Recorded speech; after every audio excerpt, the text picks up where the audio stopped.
SiriusXM would like to congratulate Dave LaGreca and Busted Open for 10 years of the best pro wrestling talk in the world. Let's celebrate with a classic moment from the Busted Open archives. First time ever he's joining the show, although we've had a couple bits from The Miz, but he's never physically been with us. He's actually in studio. You guys are the Uber fans. You're the ultimate fans. You are what they call the smart marks, if you will. Mm-hmm. And I think you guys know everything about the business there is to know. I think what Dave's saying about you is a little bit different in terms of where you are and what you do and what you embody. My God, it comes out with Ric Flair, Doug. That's my favorite part, by the way. That's my favorite part. People like you. It could have been anybody. You could have picked anyone, ever. Exactly, and it had to choose The Miz? What? You gotta be kidding me. What? You don't think I was a fan of Ric Flair? You don't think I was wooing? I'm not thinking about you. When I was a kid? I'm not thinking about you. And the figure four, oh my God. I love it. We're celebrating 10 years of Busted Open all month long on your home for pro wrestling, SiriusXM Fight Nation. I came to play. Back here on Busted Open, Dave LaGreca, Bully Ray. When you're on the air for 10 years, Miz, you know, you have things that you go back to the archives, and that was a much different time for both you and I. How long ago was that? Do you remember? That's got to be 6-7 years ago. I would say that was a very... The times when you couldn't stand me, you hated me. You despised me. You wanted me out of the WWE, like most people. That's a little strong, Miz. Do you think so? Yeah, I don't think so. If you remember that, I remember that interview like it was yesterday. I remember all the tweets, all the things that you would say, and I was like, geez, this guy can't stand me. He hates me. And then cut to leading up to this interview today. Yes. I was watching my Twitter, and all I see is just, he's so good. He's the, and I'm like, Dave LaGreca's like, He's telling me how amazing I am. He must know I'm coming in studio. That's not true. I have been saying nice things about you for years. That is true. We kind of made up. We made up a couple years ago. Like made up. Bully still gives me crap about that. I went on bending knee to apologize to you. You bend the knee. Do you mind if I chime in here? Miz, how are you? I'm fantastic. How you doing? This guy buries you left and right. That is not true. That is not true. He used to buries you left and right. But then when he found out you were coming in the studio, the mood changed. Now all of a sudden, Miz this, Miz that, Miz is so great. And then I see the picture of him getting down on one knee. You must have some powers about you, Miz, because you made him get down on one knee. I took his man card yesterday for doing that. It was actually a very good moment for me, because it's one of those things, like, you know how it is. When you're a WWE superstar, you want to get these people that can't stand you want to turn them.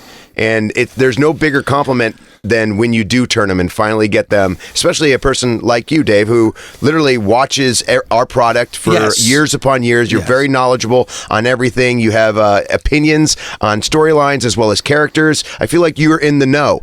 And when I can turn someone like you, then I know I'm doing a very good job. You did, and you're doing a very good job. Of course you're doing a very good job, because you're also here to promote Snickers, and you have your own Snickers bar, awesome as it is. Get them at Dollar General, everybody. Yeah, I mean, you can only get them at Dollar General, but it's pretty incredible. Never in my wildest dreams did I think, growing up, a kid from Parma, Ohio, whatever, become a WWE superstar, let alone have his own Snickers bar. Out there. It's absolutely incredible. Awesome. Rusev has one. Brute, of course, because he's a brute. AJ Styles, phenomenal. Ravishing for Lana, which you couldn't use a better word to describe, and glorious for Bobby Roode. Sure.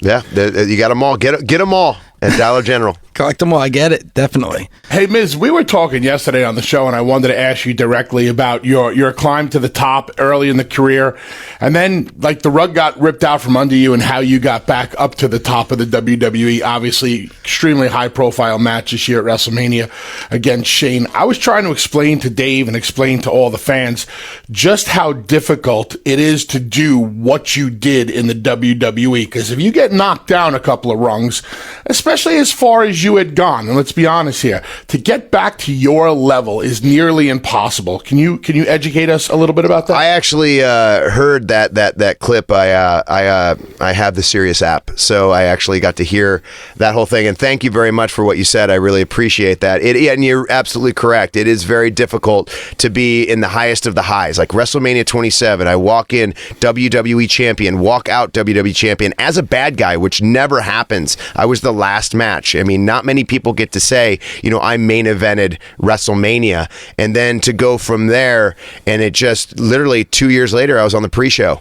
And there's nothing wrong with being on the kickoff, but you always fight to want to be back in the main event. You want to be in the top rung, and it's one of those things. I think WWE, it goes in waves, and sometimes you carry that wave and then you go down, and if you stay down, and it's very tough to get back up.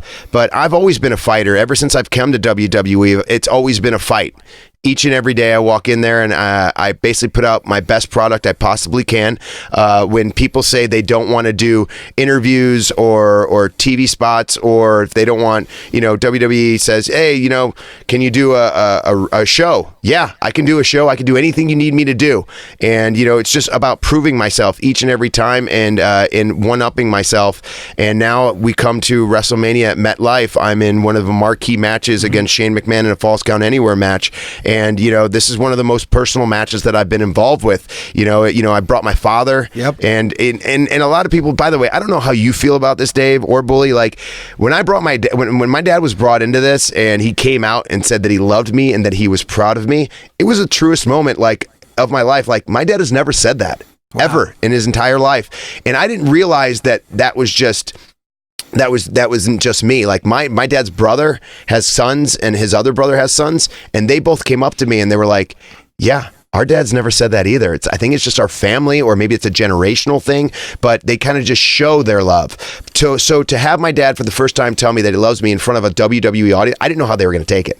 I thought the WWE audience might boo it or start a ridiculous chant. You just never know what you're going to get. You might get hecklers that something catches on, but man, they chanted Mr. Miz, and they really enjoyed it and embodied it. And I think that we've been able to create a really incredible story.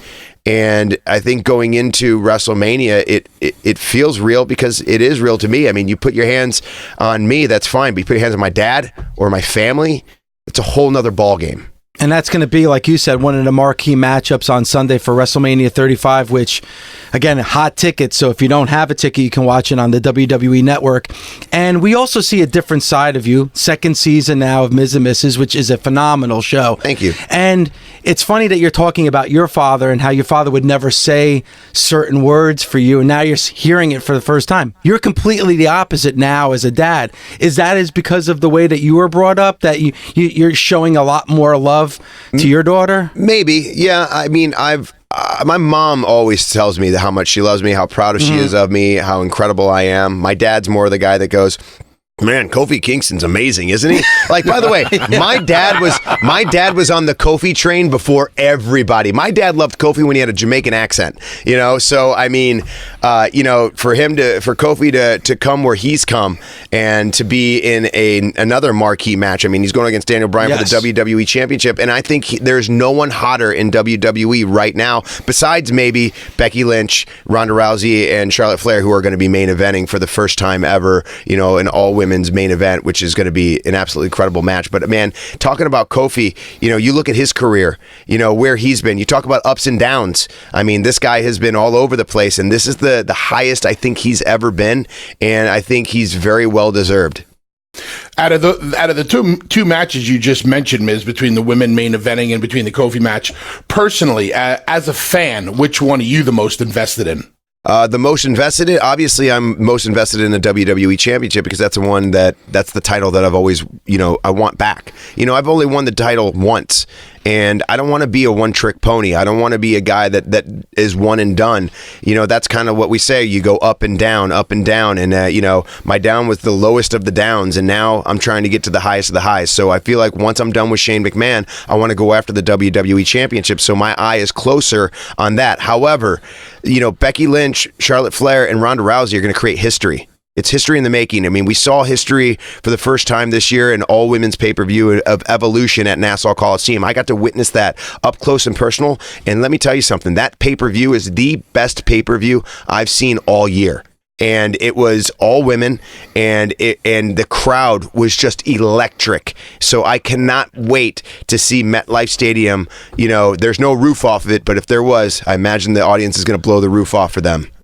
When was the last time you were involved in a match like that? You're going to be in a WrestleMania Falls Count Anywhere or any kind of hardcore match? And are you prepared for all of the live rounds Shane McMahon will be throwing at your head? Shane McMahon is known as a daredevil. He is he's one of those guys that is a risk taker.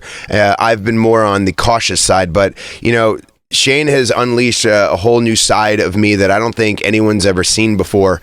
I've been involved with hardcore matches, ladder matches, cage matches. I've been in everything, elimination chamber matches. So I know what I'm doing. And the reason why I wanted a Falls Count Anywhere is because, Shane got up close and personal with my dad. He put his hands on him. So I want to make sure that the audience gets up close and personal. I want them to be able to see my fist go into Shane's face right in the front row. I want it the second row, third row. I want to take him all the way up, if the nosebleeds, if you will. And I want to take him everywhere, and I want to be able to showcase exactly what I can do out there. You've mentioned it before, Kofi Kingston, 11 years with the company. You've been with the WWE for quite some time. I know when you first started, there were struggles about acceptance and being accepted into the locker room. Now you're the veteran when it comes to the locker room. It's crazy, right? Do you feel that way? Do you feel that veteran presence, or more and more as time progresses? Yeah, like if you asked me a year ago, I would have said no. But now I'm starting to kind of embrace it and understand, my role as a WWE superstar and one of the people that have been here for a while. I've watched a lot of people from NXT come up and kind of like they were huge at NXT. Huge main event superstars coming up and going, wait, why am I not a huge main event superstar in SmackDown or Raw? And I literally tell them, listen, you have to build. You have to keep building, and just because you're big in a setting in one, it's like territories nowadays. I feel like NXT is a territory. Now you have to come to Raw. That's a territory. SmackDown's a territory. By the way, every time, I don't know if you noticed this, but every time there has been a shakeup, I've been the one that has had to go to Raw, has to go to SmackDown. Every time I go to you're always on the move. A new show, it's a completely different realm. It's not, and it is the same audience, but it's not the same audience. We don't have the same people, the same superstars. It's a different feel, and you have to get your grasp, find your way. And I've been able to do that, and I've been happy to basically go from SmackDown to Raw to SmackDown, and so it's been a really interesting ride for me. And guys like Elias. I remember when Elias first came up, and he kind of came up to me and he said, listen, what should I be doing? Like, I'm not getting in the ring as much. And I go, listen, what you're doing right now is perfect. You with a guitar in the middle of the ring, this audience is going to eat you up, and as in eat you up as in like love you or hate you, but you're going to be able to control that. And I would say, don't worry about the matches. You don't need the matches. Use this setting, use this thing, and I guarantee you are going to work your way up and build and build and build. And you're in the perfect spot right now, because everyone wants to come to WWE and all of a sudden be thrown in the main event. I deserve to be in the main event. I deserve to be WWE champion. And it's like, no. You have to build. The audience has to find time to respect you. Just because you were respected in one realm doesn't mean you're going to be respected in another realm. You have to earn that respect. And I think through 13 years, I'm finally getting that respect. It took me 13 years to get to where I am today. And, I've had a good guy run, if you will, and it was fake, if you will. Like, I don't think the audience believed I was a good guy. They would cheer me just because I don't like that guy a little bit. I like that guy less than you, so I'll cheer for you. Now I truly believe that people are really cheering me, you have the really fans' liking me, emotions. and it's getting emotional, and people are and I'm seeing it, and it's weird. And I don't know if it's seeing my real life in Ms. and Mrs., being able to watch it on USA and see like my real life and how I really am, and people are like, oh, he's not really like that. He's just a really good actor, No, but I mean, I think people are starting to see that, and then see it transition to WWE as well. So you said that people are cheering you now. You really have that emotional investment. You feel you're clicking with the WWE universe. What is your wheelhouse? Where do you make the most money for the WWE? Being loved or being hated? I couldn't answer that question right now as it stands. I look at myself, and I've always been a terrific bad guy, but I look at this new door that has opened.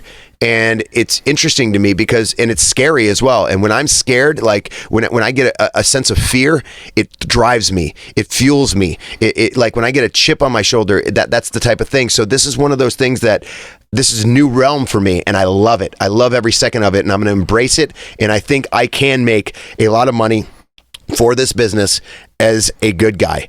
And as good as I am as a bad guy, wait till you see me as a good guy. You know what I mean? It's one of those things. And I think a lot of people are like, I don't know. He was so good. He was like one of the best ever, if you will. Man, why would they change him to this? Because it's naturally happening. And when it naturally happens, you kind of got to go with it. It's like Kofi right now. Yep. If they didn't go with Kofi for the WWE Championship, who knows where he would be?